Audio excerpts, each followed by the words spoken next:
علوا كبيرا وأشهد أن لا إله إلا الله وحده لا شريك له الذي أرسل محمدا نبيا ورسولا وشاهدا ومبشرا ونذيرا وداعيا إلى الله بإذنه وسراجا منيرا وصلى الله تبارك وتعالى عليه وعلى آله وأصحابه وأزواجه وأبنائه وبناته وذرياته وأتباعه أجمعين وسلم تسليما كثيرا كثيرا. أما بعد قال الله تبارك وتعالى في القرآن الكريم: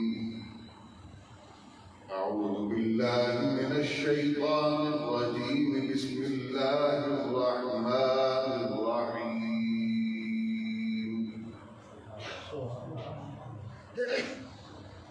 قل إن كان آباؤكم وأبناؤكم وإخوانكم وأزواجكم وعشيرتكم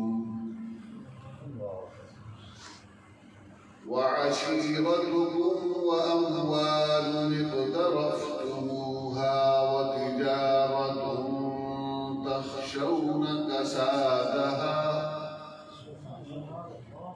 ومساكن ترضونها أحب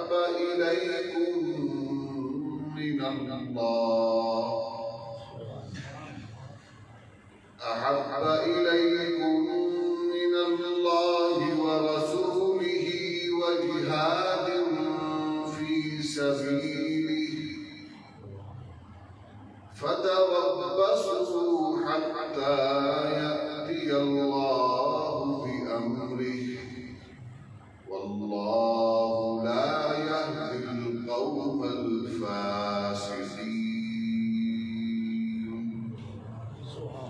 صدق الله العلي العظيم وبلغنا رسوله النبي الكريم ونحن على ذلك لمن الشاهدين والشاكرين والحمد لله رب العالمين.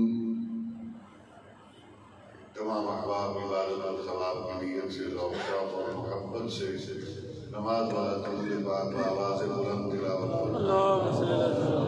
اللهم صل على محمد وعلى آل محمد كما صليت على إبراهيم وعلى آل إبراهيم إنك حميد مجيد.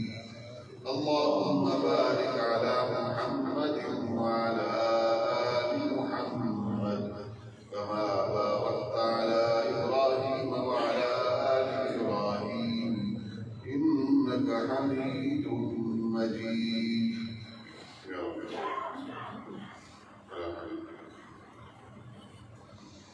اللهم أرنا الحق حقا وارزقنا اتباعه آمين. وأرنا الباطل باطلا وارزقنا اجتنابه آمين. ربنا تقبل منا إنك أنت السميع العليم وتب علينا يا مولانا إنك أنت التواب الرحيم. صلى الله عليه وسلم سيدنا محمد. میرے انتہائی بھائی اور احترام مولانا عزیز احمد صاحب دعوت درجاتهم العالیہ،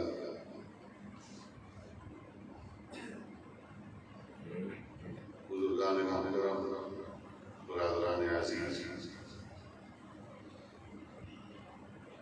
باتیں تو بہت ساری ہو چکی ہیں اور میرا یہاں پر آنے سے پہلے موضوع کچھ اور تھا، لیکن جتنا وقت میں یہاں پر قاری صاحب حالیہ کی گفتگو کے دوران بیٹھا رہا ہوں تو ان کی گفتگو سے میرا موضوع تبدیل ہو گیا.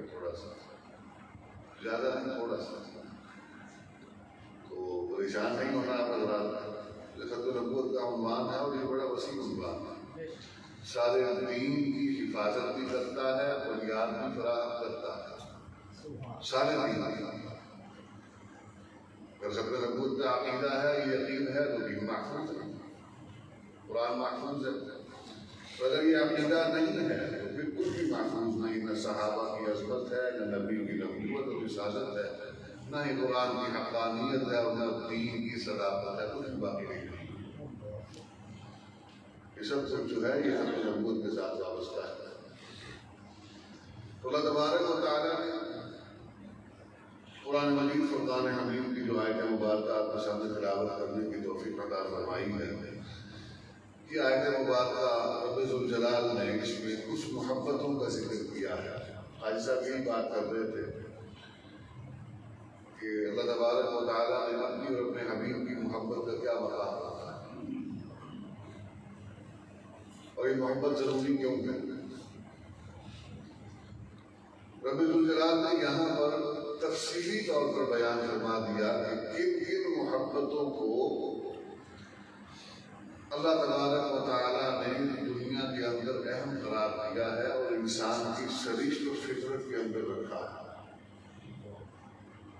خود اللہ نے رکھا ہے۔ آپ نے کبھی نہیں دیکھا ہوگا کہ کہیں پر کوئی بینر یا پینافلیکس لگا ہو کہ آئیں آپ کو اپنی اولاد سے محبت کرنا سکھائیں، ایسا کہیں لکھا ہوا نظر نہیں آئے گا۔ نہ کہیں یہ لکھا ہوا نظر آئے گا کہ اپنے بچوں کو ہمارے ادارے میں داخل کروائیں، ہم ان کو ماں باپ کی محبت سکھاتے ہیں، یہ لکھا ہوا دیکھا ہوا کہیں بھی نہیں۔ نہ ماں باپ کی محبت سکھانی پڑتی ہے، نہ اولاد کی محبت سکھانی پڑتی ہے، نہ بھائیوں کی محبت سکھانی پڑتی ہے، بیویوں کی محبت تو بالکل ہی نہیں سکھانی پڑتی۔ کیوں وہی ایسے ہی بالکل بھی آواز نہیں قریب سے ہی ہے۔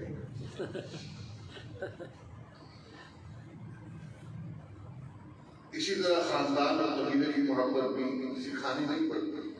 تو پتہ چلا کہ یہ چیزیں اللہ تبارک و تعالیٰ نے فطرت کے اندر رہتی ہیں، جسے جدید زبان میں کہتے ہیں بائی ڈیفالٹ، پیدائشی طور پر یہ محبت اللہ تبارک و تعالیٰ نے انسان کے دل میں رکھی ہے، سینے میں رکھی۔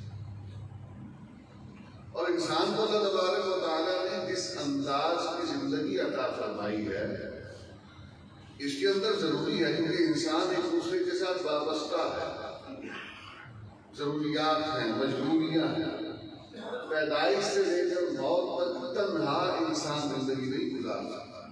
پیدا ہوا ماں باپ کی ضرورت ہے، خود تو یہ اپنی مرضی سے کچھ کر ہی نہیں سکتا، عقل ہی نہیں، شعور ہی نہیں۔ چڑیا کا بچہ، جانور کا بچہ، گھوڑے گدھے کا بچہ، بکری کا میمنا، گائے کا بچڑا، بھینس کا کتا، اس کو پھر شعور اور عقل تھوڑا بہت ہے، کچھ وقت کے بعد وہ اپنی غذا والی جگہ پر خود پہنچ جاتا ہے۔ انسان کے بچے کو کوئی شعور اور عقل نہیں، یہ پیدا ہوتا ہے اور دوڑنا شروع کر دیتا ہے۔ ماں کو اللہ تبارک و تعالیٰ نے اس کی ذمہ داری دی ہے، وہ اٹھاتی ہے اور اس کو فیڈ کرواتی ہے، اس کا رزق سے کرتا ہے۔ اگر ماں اولاد پر اپنی مامتا کے جذبے کے تحت رحم دلی نہ کرے تو اولاد کے انسان کا بچہ اس کی ضرورت جو بنیادی ابتدائی ہے وہ بھی پوری نہیں ہو سکتی، یہ مجبور ہے۔ جیسے جیسے بڑا ہوتا جاتا ہے اس کی ضروریات بڑھتی چلی جاتی ہیں، اسی طرح اس کو دیگر لوگوں کی ضرورت پیش آنی شروع ہو جاتی ہے۔ درزی کی ضرورت ہے معاشرے کو، موچی کی ضرورت ہے معاشرے کو، پھر آگے چلے جائیے معلم کی ضرورت ہے معاشرے کو، چھوٹے درجے کے نورانی قاعدے سے لے کر مدرسے کے اندر شیخ الحدیث تک، سکول کے اندر چلے جائیں، primary school, middle school, high school, پھر کالج اور یونیورسٹی تک، یہ انسان جو ہے علم حاصل کرنے کی صورت میں ہر حوالے سے جو ہے ایک دوسرے کے ساتھ وابستہ ہے، اور اس کی ضروریات کو اللہ تبارک و تعالیٰ نے دوسرے کے ساتھ وابستہ کر کے ایک جو رشتہ رکھا ہے اور تعلق رکھا ہے، اس میں کچھ حقوق و فرائض رکھ دیے ہیں۔ اور کائنات انسانی میں جتنے رشتے اللہ نے رکھے ہیں نا، جو اللہ نے خود بنائے ہیں، ان کی محبت اللہ نے خود سے دل میں پیدا کروائی۔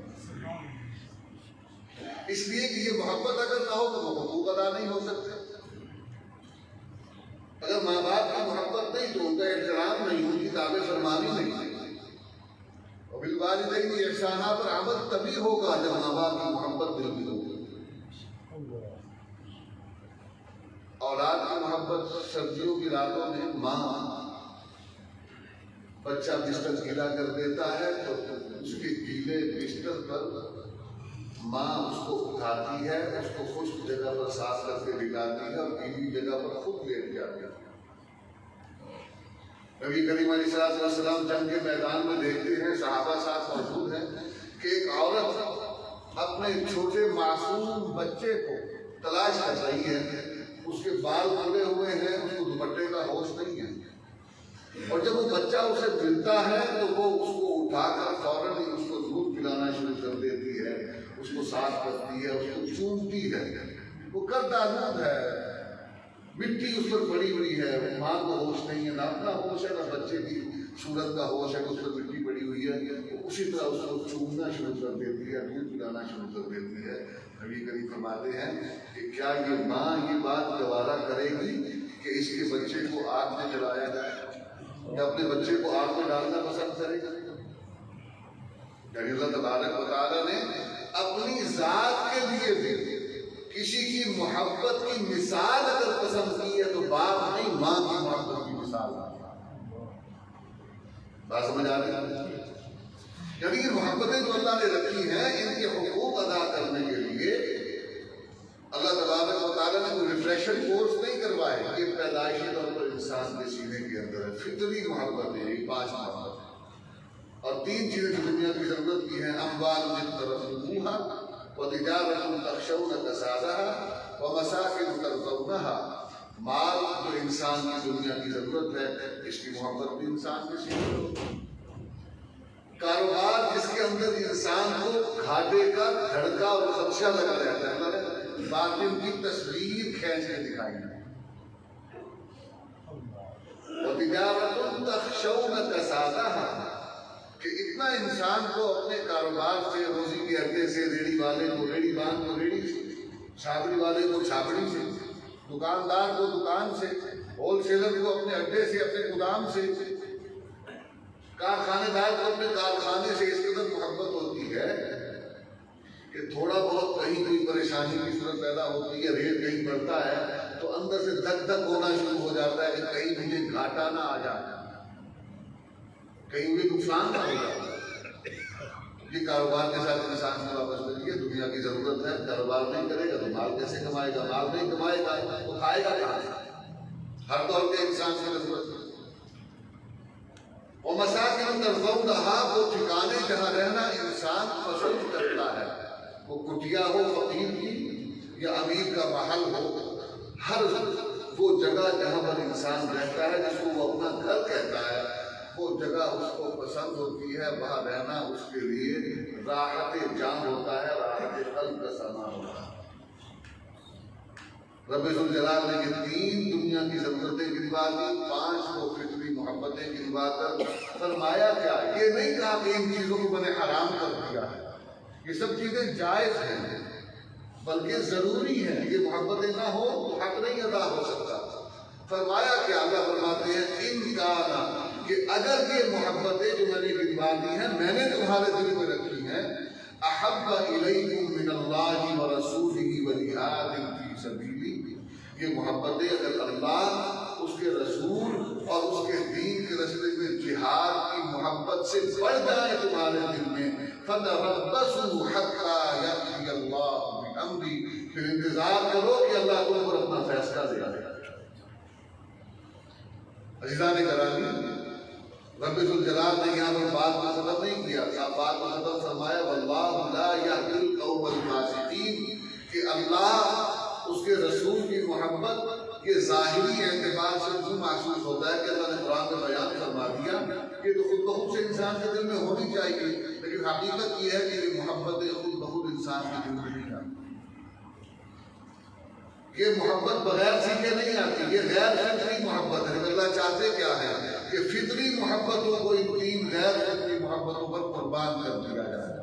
اس طرح ابو بکر صدیق رضی اللہ تعالیٰ عنہ نے ساتھ دے رہے تھے. عمر فاروق نے، بلال نے، خباب نے، عبداللہ بن حذافہ نے، صحابہ کی ساری جماعت، کسی ایک کے اوپر آپ انگلی رکھیے جس کے حالات آپ کو معلوم ہیں، اس نے نبی اللہ اور اس کے رسول کی محبت پہ دنیا کی ساری نعمتیں قربان کر دی. صحابہ میں سے کوئی ایک بھی ایسا نہیں ہے جس نے یہ ترجیح قائم کی ہو کہ مجھے اپنے والدین جو ہے نہیں وہ نبی کریم کی محبت سے زیادہ عزیز. ایک واقعہ ہے، حضرت عمر فاروق رضی اللہ عنہ، میں سمجھتا ہوں کہ اللہ تبارک و تعالیٰ نے عمر فاروق کی اس بات کے ذریعے سے ساری امت کے لیے معیار اور اصول قائم کروایا. عمر فاروق رسول اللہ کہ مجھے دنیا کے تمام رشتوں سے بڑھ کر آپ سے محبت ہے سوائے اپنی جان، سوائے اپنے آپ کے. نبی کریم نے فرمایا کہ جس ذات کے قبضہ قدرت میں میری جان ہے اس کی قسم کھا کر کہتا ہوں کہ جب تک مجھے اپنے آپ سے بڑھ کر مجھ سے محبت نہیں ہوتی تب تک بات نہیں بنے گی. لگتا ہے یوں ہے کہ عمر یہ بات کہلوانا چاہتا ہے. فرماتے ہیں یا رسول اللہ ابھی اسی وقت سے مجھے آپ سے اپنے آپ سے بھی بڑھ کر محبت ہے. نبی نے فرمایا الآن اب بات بن گئی، اب بات بن گئی. تو نبی کریم علیہ السلام کے صحابہ نے محبت کی مثالیں قائم کی، قربان کیا اپنا مال، قربان کیا. عثمان رضی اللہ تعالیٰ عنہ اسلام قبول کیا، سگے سگا نے پکڑ کر باندھ دیا، زد و کوب کیا، تشدد کیا. مطالبہ صرف ایک. حضرت مصعب بن عمیر رضی اللہ تعالیٰ عنہ اسلام قبول کرنے سے پہلے شاہانہ گھاٹ بات روایات میں آتا ہے کہ جب لباس پہنتے تھے شاہانہ لباس، کوئی غریبوں والا لباس نہیں ہوتا تھا، شاہانہ لباس ہوتا تھا، شہزادوں والا لباس پہن کر نکلتے تھے، خوشبو لگا کر نکلتے تھے تو دور سے لوگ پہچان جاتے تھے کہ مصعب گھر سے نکل آئے ہیں. لیکن مصعب بن عمیر نے اسلام قبول کیا، رشتہ داروں نے تن کے کپڑے تک چھین لیے. وہی مصعب ہیں. حضرت علی مرتضیٰ فرماتے ہیں کہ میں اور مصعب بیٹھے تھے اور مصعب کے لباس میں پیبند لگے ہوئے تھے. مال قربان کر دیا، برادری قربان کر دی، ماں باپ قربان کر دیے. نبی کریم علیہ السلام کی محبت میں سب کچھ چھوڑ دیا، مال قربان، اولاد قربان. حضرت عبد الرحمن بن ابی بکر رضی اللہ تعالیٰ عنہ صدیق سے فرماتے ہیں کہ ابا جان بدر کے موقع پر اسلام قبول نہیں کیا تھا ابھی، کہ بدر کے موقع پر آپ 2 مرتبہ میری تلوار کی عزت پر آئے، میں نے آپ کو چھوڑ دیا، میں نے آپ کی تلوار نہیں اٹھائی، کہ آپ میرے باپ تھے. تو بدر فرماتے ہیں کہ تو میری تلوار کی عزت میں 1 مرتبہ بھی آتا تو میری تلوار پر ہوتی. چاہے بیٹا تھا لیکن تیرا سر سلم کر دیتا. یہ محبت ہے اس نبی کریم علیہ السلام کی، دین کی محبت، اللہ کی محبت. اب بات سمجھنے کی ضرورت یہ ہے کہ اللہ تبارک و تعالیٰ نے یہ محبتیں جو ہیں ان کا سلسلہ جو شروع کروایا ہے ضرورت کیوں پیش آئی ہے. تو میں نے عرض کیا کہ حقوق ادا کرنے کے لیے محبت ہوتی ہے. یہ جذبہ ہے، اس دل میں یہ ہو وہی کسی کا حق ادا کر سکتا ہے. جس کے لیے محبت ہوتی ہے اس کے حقوق ادا کرنے کی کوشش کی جاتی ہے. اللہ تبارک و تعالیٰ نے اپنے اور اپنے حبیب کے حقوق ادا کروانے کے لیے امت مسلمہ سے تقاضا کیا کہ تمہارے دل میں ہمارا وہ مقام ہونا چاہیے کہ دنیا کے سارے رشتے اور دنیا کی ساری نعمتیں قربان کرنی پڑ جائیں تو ہمارے نام پر قربان کر دینا. ایسا نہ ہو کہ تم نبی کریم علیہ السلام کی ناموس کی بات آئے تو تمہارے دل اور دماغ میں اولاد کی محبت آ جائے. ایسا نہ ہو کہ ماں باپ کی محبت آ جائے. اللہ اکبر کبیرہ. نبی شریف رحمۃ اللہ علیہ کی بات واقعہ یاد آ گیا. ترجمہ کی تحریک میں جیل میں گئے تو پیچھے سے پاکستان کی ہونہار پولیس نے گھر میں چھاپا مارا گرفتاری کے لیے. جانشین نبی شریف اپنائے بولے شریعت. تو گھر کے اندر مرد کوئی نہیں تھا، خواتین تھی، ہماری دادی صاحبہ پھوپھی صاحبہ. تو یہ بدتمیزی بد زبانی کر کے چلے گئے.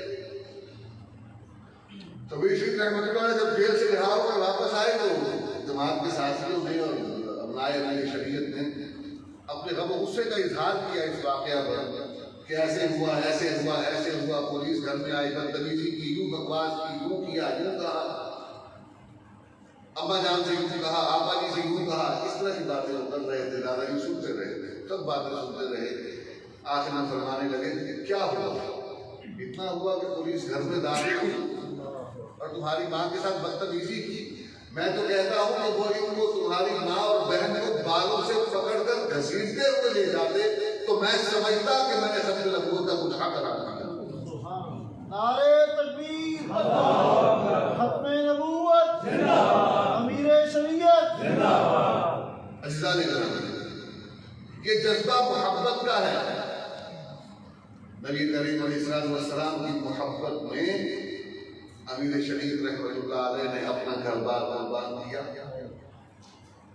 اپنی اولاد کو اپنی زندگی میں یتیمی والی زندگی گزروائی۔ ارے ابا جی رحمۃ اللہ فرمایا کرتے تھے کہ ہم نے تو ابا بوڑھا ہی دیکھا، زمانے میں تو دینا نصیب ہی نہیں ہوا، یا جیل میں یا ریل میں۔ یہ زندگی تھی کس کے لیے؟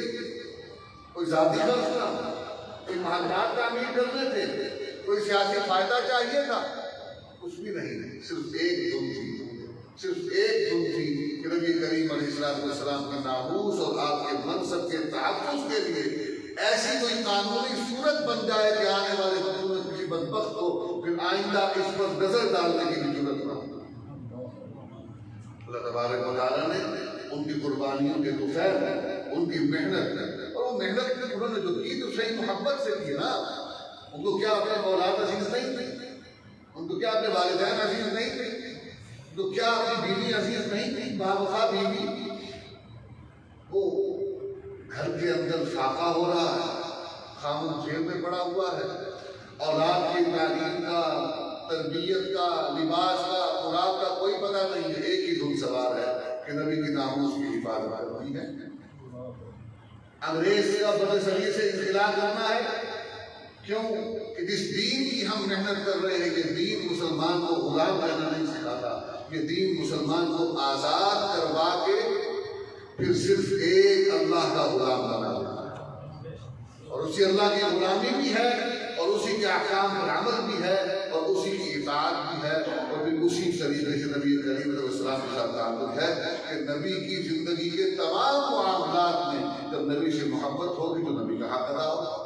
نبی کا حق ہے کہ نبی کو ایمان لایا جائے، نبی کا حق ہے کہ نبی پر درود پڑھا جائے، نبی کا حق ہے کہ نبی کا ادب کیا جائے، نبی کا حق ہے نبی سے محبت کی جائے، نبی کا حق ہے کہ نبی کی ختم نبوت کی حفاظت کی جائے، نبی کا حق ہے کہ نبی کے دشمنوں سے دشمنی کی جائے، نبی کا حق ہے کہ نبی جن سے محبت کرتے ہیں ان سے محبت کی جائے۔ جتنے نبی کے حقوق ہیں یہ ادا تب ہوں گے جب جن میں نبی کا مقام جو ہوگا، جیسے صحابہ کے دل میں۔ تو اللہ تبارک و تعالیٰ کا مطلوب یہی ہے میرے عزیزوں، ختم نبوت کی حفاظت کے لیے، اس معاملے میں مجاہدے کے لیے ضروری ہے کہ پہلے ہمارے دلوں میں وہ محبت پیدا ہو، اور جس طرح میں نے عرض کیا کہ یہ محبت خود سے نہیں پیدا ہوگی۔ ماں باپ کی محبت فطری ہے، اللہ کی محبت فطری نہیں ہے، اولاد کی محبت فطری ہے، نبی کی محبت فطری نہیں ہے، یہ بغیر سیکھے نہیں آئے گی، اس کے لیے محنت کرنی پڑے گی۔ صحابہ اپنی اولادوں کو نبی کی محبت سکھایا کرتے ہیں، اور اگر مکرم جانشین نبی شریف معاویہ ابو بکر رحمۃ اللہ علیہ فرمایا کرتے تھے کہ مسلمان نوجوانوں کے دلوں میں معاذ اور محبت والا جذبہ ہونا چاہیے۔ جس طرح وہ پوچھتے پھر رہے تھے نا کہ چچا بتاؤ کہاں ہے وہ ابو جہل جو ہمارے نبی کی توہین اور گستاخی کرتا ہے، اور جسمانی حالت یہ ہے کہ تلوار پوری نہیں اٹھائی جاتی، جسم میں اتنی جان نہیں ہے، لیکن جذبہ ایسا ہے کہ اس کے سامنے بڑے بڑے پہاڑ اور چٹان تیر رہتے ہیں۔ یہ جذبہ کہاں سے پیدا ہوتا ہے؟ پیدائشی نہیں ہے، ماں باپ مسلمان ہیں، ان کی تربیت ہے، انہوں نے اپنی اولاد کے سامنے نبی سے محبت کر کے دکھائی ہے تو نبی کی محبت اولاد کے سامنے منتقل ہوئی ہے۔ ماں باپ نے بتایا ہے کہ نبی کا دشمن گستاخ اس کو دنیا میں زندہ رہنے کا حق نہیں ہے، تو اولاد کا جذبہ پیدا ہوا ہے۔ اپنے باپ کے دشمن کے ساتھ تو ہم تعلق بنانا اپنے لیے جو ہے وہ اذیت کا، دکھ کا، پریشانی کا باعث سمجھے، ہے جی، وہ ہمارے لیے ہتک ہو، ہمارے لیے توہین ہو۔ جس دکان والے سے میرے باپ کا جھگڑا ہو جائے، میں اس کی دکان سے 200 گز کی دوری سے گزرتا ہوں، ہے جی، چاہے میرے محلے کا میرا چچا ہی سگا کیوں نہ ہو، اگر میرے باپ سے جھگڑا ہو جائے تو میری اس سے بول چال بند ہو جاتی ہے، یا تو قتل و غارت بھی ہو جاتی ہے۔ باپ کی محبت میں، ماں کی محبت میں. کسی نے ماں کی گالی دے دی تو بندوقیں نکل آتی ہیں، چھریاں چل جاتی ہیں. ماں کی گالی کیوں دی؟ غیرت کا معاملہ بن جاتا ہے. محبت کس مقام اور انتہا پر ہے وہاں پر بندہ برداشت نہیں کرتا. تو اللہ تبارک و تعالیٰ نبی کریم صلی اللہ علیہ وسلم کی محبت، جس کو ماں باپ کی محبت میں بھی فوقیت دی ہے، اولاد کی محبت میں بھی فوقیت دی ہے، ان کے دشمنوں کے ساتھ ہمارا تعلق ایسا ہو کہ یار چلو کوئی نہیں، پھر برادری ہے، چلو کوئی بات نہیں، پھر علاقہ ہے، مل جل کر رہنا ہے. وہ اگر معاشرے کا بڑا ہے، سربراہ ہے، سرمایہ دار ہے، تو پھر اس کے ساتھ تھوڑا سا بھیگی بلی والا تعلق قائم کر لیا جائے، میاؤں میاؤں کر کے اس کی جوتی چاٹ لی جائے اور اس سے سیاسی مفادات اور مراعات حاصل کر لی جائے، نبی کی محبت کو فراموش کر دیا جائے. یہ تعلق ہونا چاہیے اس سے. نبی کی محبت کا تقاضا تو پھر یہ ہے کہ دنیا کا بڑے سے بڑا طاقتور بھی ہو، لیکن اگر نبی کا دشمن ہے تو میرا دشمن ہے، اس کے سامنے سر نہیں جھکاؤں گا، جان دے دوں، اس سے تعلق نہیں رکھوں گا. اس سے تعلق ہے تو صرف ایک ہے، نبی کے دشمن سے میرا دشمنی کا تعلق ہے. نبی کی ختم نبوت کے منکر سے میرا کوئی دوستی کا تعلق نہیں ہے، اس سے میرا تعلق ہے پہلا تو یہ کہ وہ کافر ہے، مرتد ہے، میں مسلمان ہوں. اس حیثیت میں اس کا اور میرا تعلق اللہ تبارک و تعالیٰ بڑا واضح کر دیا. یرفع اللہ الذین آمنوا والذین اوتوا العلم درجات، کہ انسانوں میں کافر بھی انسان ہے، مسلمان بھی انسان ہے، ابو جہل بھی انسان ہے، ابو لہب بھی انسان ہے، ابو بکر و عمر بھی انسان ہے. انسان ہونے میں سب ایک ہے. کہ اللہ تبارک و تعالیٰ نے جن کو ایمان کی دولت سے مالا مال کیا، اللہ فرماتے ہیں ان کا درجہ اور مقام کفار سے بلند ہے. یہ بلند کس نے کیا؟ اللہ نے کیا. یہ مقام اللہ نے بلند کیا ہے. تو کفر کے ساتھ میرا تعلق جو ہے، کفر کے ساتھ میرا جو ناطہ ہے، وہ درجے کے اعتبار سے میرا درجہ اس سے بلند ہے، مجھے اس پر فخر ہونا چاہیے. لیکن ساتھ ہی ساتھ اللہ تبارک و تعالیٰ نے مجھے جس نبی کا امتی بنایا ہے وہ نبی خیر خواہ ہے، تو مجھے اس حوالے سے تو خیر خواہ بھی ہونا چاہیے. تو ان کو دعوت بھی دینی چاہیے. تو دعوت دیں گے تو دعوت کیا سمجھ کر دیں گے؟ کسی مسلمان کو کلمے کی دعوت دی جاتی ہے، کافر کو کلمے کی دعوت دی جاتی ہے. تو پہلے کافر مانیں گے کہ منکر ختم نبوت کافر ہے، پھر اس کو دعوت دیں گے کہ اب حقیقی کلمہ پڑھو، سچے نبی کو مانو، تسلیم کرو اور واپس آ جاؤ، دائرہ اسلام میں داخل ہو جاؤ. نہیں مانے گا تو سارا مر گیا تو باعث جہنم ہوگا، چاہے سگا باپ بھی کیوں نہ ہو. اور یاد رکھیے رشتہ کس بنیاد پر ہوتا ہے؟ رشتہ ایمان کی بنیاد پر ہوتا ہے. اگر رشتہ ایمان کی بنیاد پر نہ ہوتا تو اللہ تبارک و تعالیٰ نوح علیہ السلام کو بیٹے کی مدد کے لیے پکارنے پر جھڑک نہ دیتے. اگر رشتہ ایمان کی بنیاد پر نہ ہوتا تو اللہ تبارک و تعالیٰ حضرت سعد بن وقاص رضی اللہ تعالیٰ عنہ کو یہ بات نہ کہنے دیتے کہ جب ان کا سگا بھائی ماں جایا، وہ جنگ کے اندر گرفتار ہوا، جنگی قیدی بنا، تو صحابی رسول اس کو پکڑ کر مشکل کس رہے ہیں. ساتھ پاس سے گزرتے ہیں، غور سے دیکھ کر مسکراتے ہیں اور کہتے ہیں اس کو ذرا کس کر باندھنا، اس کی ماں کے پاس بڑا مال ہے. وہ کہتا ہے میرا بھائی ہو کر یہ بات کہہ رہا ہے. جواب ساتھ فرماتے ہیں کہ تو میرا بھائی نہیں، اس کو جو مجھے باندھ رہا ہے وہ میرا بھائی ہے، وہ میرا بھائی ہے. تو رشتہ کیا ہے؟ ایک ایمان کی اولاد ہے دونوں. اس نے کلمہ پڑھ لیا، اس نے نہیں پڑھا. وہ کہتا ہے کلمہ گو میرا بھائی ہے، یہ میری برادری ہے، یہ میرا رشتے دار ہے. انہیں کلمہ نہیں پڑھا، ہم نے چاہے ایک ماں کے بدن سے جنم لیا، ایک ماں کا دودھ کیا، تو میرا دودھ شریک اور خون شریک بھائی ہے، لیکن تیرا میرا کوئی رشتہ نہیں رہا، رشتہ نہیں رہا. تو یہ رشتے ناطے جتنے بھی ہیں یہ ایمان کی بنیاد پر. سمجھ آ رہی ہے؟ ایمان کیا ہے؟ دو لفظوں میں بات کو ختم کروں، وقت زیادہ ہو رہا ہے. تو ابھی ہم نے اور بھی بزرگوں کی باتیں سننی ہیں. تو نبی کریم صلی اللہ علیہ وسلم کی محبت، آپ نے فرمایا لا یؤمن احدکم حتی اکون احب الیہ من والدہ وولدہ والناس اجمعین، او کما قال لا یؤمن احدکم، تم میں سے کوئی ایک بھی اس وقت تک ایمان والا نہیں ہو سکتا. کب تک؟ حتی اکون احب الیہ من والدہ وولدہ والناس اجمعین، جب تک اسے مجھ سے مراد نبی کریم سے صلی اللہ علیہ وسلم سے اپنے ماں باپ، اپنے باپ، اپنی اولاد اور دنیا کے تمام رشتوں سے بڑھ کر محبت نہیں ہو جاتی، اس وقت تک وہ ایمان والا نہیں ہو سکتا۔ اب بات کو سمجھیے گا، ایمان کا ذکر ہو رہا ہے، ایمان ہوگا تب جب نبی کی محبت ہوگی، ایمان ہوگا تب جب نبی کی محبت ہوگی، اور کیسی ہوگی؟ دنیا کی تمام محبتوں سے بڑھ کر ہوگی، تب ایمان والا کہلوائے گا۔ تو پتہ چلا کہ ایمان کچھ اور نہیں، نبی کی محبت کا ہی دوسرا نام ہے۔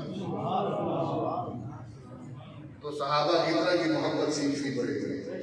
یہ محبت سیکھو گے، نبی کا حق ادا ہوگا، ختم نبوت کی محنت ہوگی، اس کی حفاظت کے لیے اپنے اکابر و اسلاف کی طرح قربانی دینے کا جذبہ ہوگا۔